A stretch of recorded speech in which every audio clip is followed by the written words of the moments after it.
প্রতিদিনই আমরা আবহাওয়ার পূর্বাভাস শুনি। আগামী দেশের বিভিন্ন অঞ্চলের সর্বোচ্চ এবং সর্বনিম্ন তাপমাত্রা কত ডিগ্রি সেলসিয়াস থাকতে পারে। অনেকের মনে প্রশ্ন আসে, এই সম্ভাব্য তাপমাত্রা আসলে কিভাবে হিসেব করা হয়।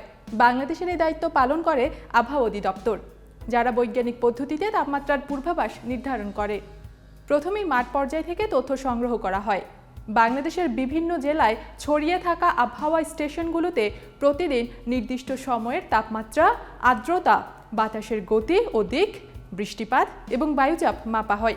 এই তথ্য আসে থার্মোমিটার, রেইন গ্যাজ, এনিমোমিটার আধুনিক যন্ত্রপাতির মাধ্যমে। গ্রামাঞ্চল থেকে শুরু করে উপকূল এবং পাহাড়ি এলাকা সহ পুরো দেশের আবহাওয়ার একটি সামগ্রিক চিত্র এতে পাওয়া যায়। এরপর এই স্থানীয় তথ্যের সঙ্গে যুক্ত হয় স্যাটেলাইট, রাডারের তথ্য। স্যাটেলাইট থেকে মেঘের অবস্থান, বিস্তার এবং তাপমাত্রার প্রবণতা দেখা যায়। আবহাওয়ার রাডার ব্যবহার করে বৃষ্টির সম্ভাবনা এবং মেঘের গতিপথ বিশ্লেষণ করা হয়।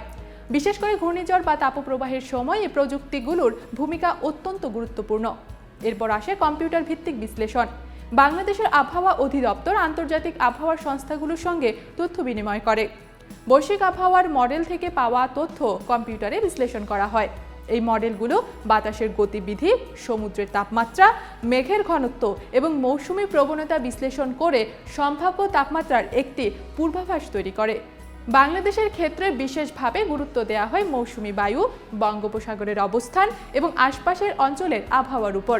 গ্রীষ্মকালে পশ্চিম দিক থেকে আসা গরম এবং শুষ্ক বাতাস তাপমাত্রা বাড়াতে পারে। আবার বর্ষাকালে মেঘ এবং বৃষ্টির কারণে তাপমাত্রা কিছুটা কম থাকে।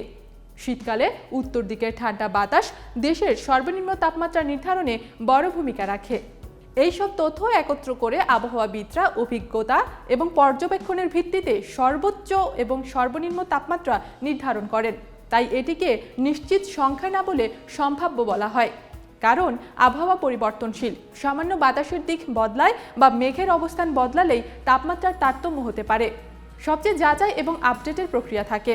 দিনের মধ্যে একাধিকবার তথ্য বিশ্লেষণ করে প্রয়োজনে পূর্বাভাসের হালনাগাদ করা হয়। এভাবে আবহাওয়া অধিদপ্তরের সম্ভাব্য তাপমাত্রা নির্ধারণ করে, যাতে মানুষ আগাম প্রস্তুতি নিতে পারে, হোক তা তাপপ্রবাহ, শীত বা স্বাভাবিক আবহাওয়ার পরিবর্তন। সব মিলিয়ে বলা যায়, সম্ভাব্য তাপমাত্রা কোনো আন্দাজ নয়, এটি তথ্য, প্রযুক্তি এবং অভিজ্ঞতার সমন্বয়ে তৈরি একটি বৈজ্ঞানিক পূর্বাভাস, যা বাংলাদেশের বাস্তবতার সঙ্গে মিলিয়েই নির্ধারণ করা হয়।